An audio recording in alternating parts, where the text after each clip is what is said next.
নমস্কার, আমি বিথি। সকালবেলাতে আমরা গেছিলাম বোলপুর মার্কেটে মাছ আনতে, ইলিশ মাছ। বর্ষায় এবার ইলিশ সেরকম খাওয়াই হয়নি। বাবা যখন সুস্থ ছিল প্রায় দিন আনতো, মানে এটা হয়ে থাকতো অনেক রকমের। কিন্তু ইলাম বাজারে যখন যাই ইচ্ছা করলে আনা যায়, এটা আমি মাছ বাজারে সময় দিই না। ওই 2-3 ঘন্টা বাজারে ঘোরার পর আবার যদি মাছ বাজারে সময় দেয় বাবা, ব্যাস হয়ে গেল। এই দেখো, হাট থেকে কচুর লতি এনেছিলাম, এটা দিয়ে মাছের মাথা। ও মা যা দারুণ করে, দারুণ। আমি আর কলুরানি গেছিলাম দুজনের জন্য মাছ আনতে, ওদের বাড়ির আর আমার বাড়ির। কি ঠান্ডা বরফের, কি যেন পমফ্রেট না, এই যে এগুলো ওর। আমি ইলিশ এনেছি কেটে। সেটা আছে রে ভাই, একটু একটু যা টেনশনে ছিলাম আমরা, চিনি না তো ঠিকঠাক। ভালো হবে না, খারাপ ভালো হবে না, যা হবে হবে, কত আর ভাববো। আই আই ইলিশ তো খেয়েছি আবার কি। এই ডিম আছে, ডিম। এই ওটা দিয়ে কচুর লতি হবে। এই যে আমরা যখন গেছিলাম সূর্য ছিল না, এখনই সূর্য ছিল, আবার চলে গেছে মেঘ। এই হচ্ছে বর্ষাকাল। এই আছে, এই আছে। আর দেখবা এটা গোটা মাছ এনেছি, এটা কলুরানি, ওর মতন চকচকা। জানি না, আমরা ওখানে কি বলছি, কাকু যেটা ভালো সেটা দাও। মানে কি পরিমাণে ইনোসেন্ট আমরা, জীবনের প্রত্যেকটা ধাপে ঠোকর খেয়ে খেয়েও আমরা এখনো মানুষকে বলছি, বিশ্বাস করছি কাকু যেটা ভালো সেটা দাও। এক দোকানদার থেকে কিনেছি, পাশের দোকানদার বলছে এসেই কি মাছ কিনে নিতে হয়, একটু ঘুরতে হয়। আমি দেখো এটা 800 টাকায় দিয়েছি, তোমরা এটা 1100 টাকায় নিয়ে এসছো। কোনটা একটু খারাপ হলে তাহলে না, ওনার মাছের সাইজটা ছোটো আর একটু, আর আমাদের মাছের সাইজ একটু বড়ো। আর এত বড় বড় ছিল সেগুলো 1600-1800 টাকা করে। তো অত মাছ কে খাবে, আমার দরকার নেই, এটাই ঠিক আছে। আবার একদিন যাবো, আবার একদিন খাবো। ও বাবা, আর কি সুন্দর আজকে ওয়েদার, দেখবে। এই দেখো, বৃষ্টি মুখর দিনে ইলিশ। চলো।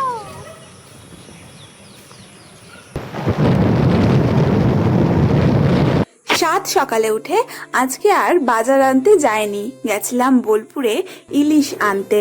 সকালে উঠে যাওয়ার কারণ হচ্ছে আমি এসে দোকান খুলবো আর কলুরানি পড়াতে যাবে। মাছ বাজারে পৌঁছে গিয়ে দেখি আমরা এত সকাল সকাল পৌঁছেছি কি তখনও মাছের দোকানদাররা মাছ নিয়ে বসেনি, তারা নিজেরাই আড়ত থেকে মাছ কিনছিল। এই প্রথমবার আমি এইভাবে খুব কাছ থেকে মাছ কেনা বেচা দেখলাম। এতদিন তো সবজি কেনা বেচা দেখেছি, কিন্তু মাছের আড়তে গিয়ে এভাবে মাছ কেনা বেচা দেখিনি। আর এই যে আমাদেরকে ইলিশ দেখাচ্ছিল, আমরা কি আর অত বুঝি, ওই কোনো রকমের বাড়ি থেকে জেনে গেছি, সেটাই অ্যাপ্লাই করে দুটো মাছ কিনেও ফেলেছি।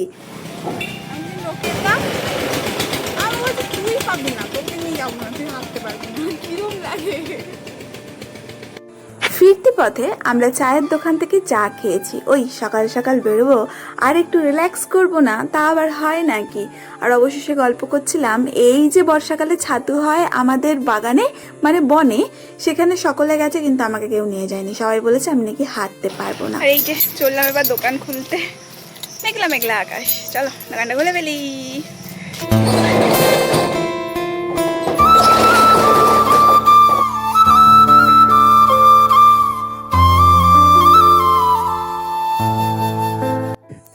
আজকের এই ইলিশ খাওয়ার পর্ব প্রায় বর্ষার প্রথম দিককার। তখন বেশ অসুস্থতায় ভুগছিলাম অ্যালার্জিতে। সেটা আমার মুখ দেখলেই বোঝা যাবে, কালো কালো স্পট হয়ে গেছে পুরো। যাই হোক, এই ডাক্তার জীবন এই নিয়েই চলে যাচ্ছে। সকালবেলায় দোকান খুলে আমার প্রথম কাজ ছিল জিনিসপত্রগুলো বাইরে বের করে দিয়ে পুজো দিয়ে নেওয়া।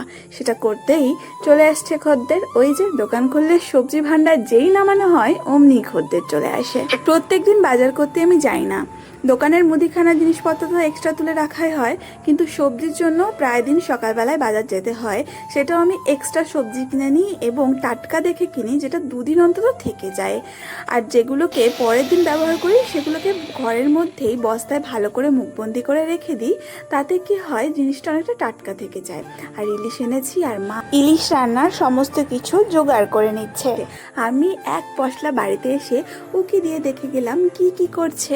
দেখলাম লতি বাজছে, তারপরে যেটা মশলা করে সর্ষে দিয়ে সেটা করেছে। আর এই দেখো দুপুরবেলায় লতি দিয়ে ইলিশ মাছের ঝোল দিয়ে সেই এক পেট পুরে আনন্দ করে আজকের ভাত খাওয়ার পর্ব হয়েছে। আমি যেই ঘরে 5 মিনিট বা 10 মিনিটের জন্য খেতে যাই, মাঝে মধ্যে মা এসে দাঁড়াতে পারে, আবার কোনো কোনো দিন পারে না, যেদিন কাজের চাপ থাকে। আর যেই দোকানে আসি দেখি এরকম ছাগলের উৎপাত, বড় বড় ছাগলটাও এসে অর্ধেক সবজি খেয়ে ফেলে। আর বাপিকে কিছু একটা প্রোটিন দিয়েছে, কত রকমের যে ওষুধ ইঞ্জেকশন চলে নতুন নতুন, সে নিজেরাই এক্সপিরিয়েন্স হচ্ছে। তারপরে খেয়ে দিয়ে বাপির এরকম মুখের অবস্থা।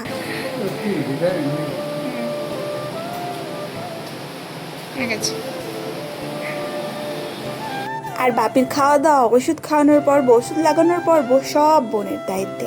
এদিকে দুপুরবেলাতে দোকান বন্ধ করে আসার পরে আমি দেখলাম এই পুচকিটা কি সুন্দর ঝোলনা খাচ্ছে। আমরাও ছোটবেলায় এভাবে বটগাছ থেকে রাম ঝোলনা খেলতাম, আর এই ঝুড়িগুলো ধরে খুব ঝুলতাম।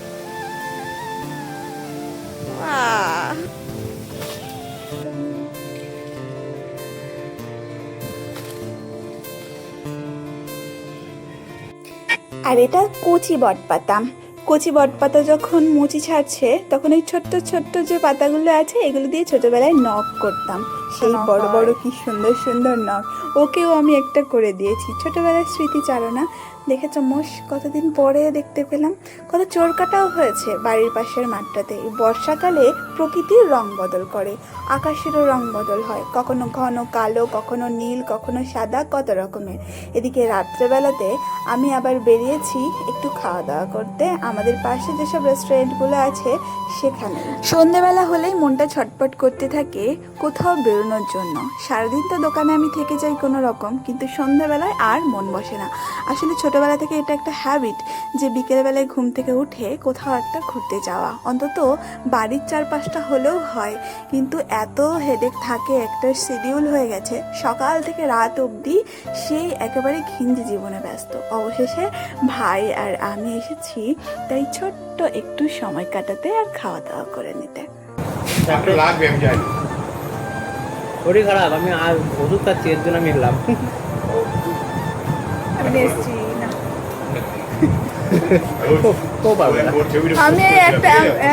আমি একটাই খেতে পারবো, একমাত্র আমি একটা খেতে পারতাম, কিন্তু শরীরটা খারাপ। শরীর খারাপ।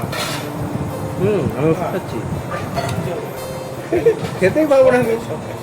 আমি ওষুধ খাচ্ছি, তোমার খেতে পারছি না, আমার হজম হচ্ছে না। না না,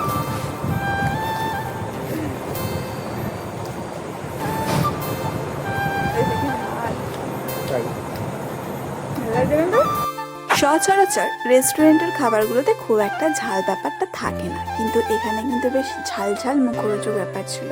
কিন্তু আমার ঝালেও অ্যালার্জি, খুব বেশি ঝালও আমি খেতে পারি না, কিন্তু ভালো লাগছিল। যেহেতু জ্বর জ্বর ছিল, মুখে যেন একটু রুচি বেশি ফিরছিল।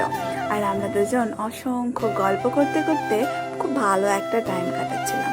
আর সারাক্ষণ আমার এই দাম দিয়ে কেন আইফোন কিনিনি এটা নিয়ে এত আমাকে বকতে থাকে। অবশেষে আমি কিছু না খুঁজে পেয়ে বলেছি, তুই নেক্সট টাইম আমাকে আইফোন কিনে দিবি। অমনি ওর সব বকবকানি থেমে গেছে। আর 1,000 টাকা তোমার ব্র্যান্ড কোয়ালিটি একটা ম্যাটার করে, ভীষণ ম্যাটার করে।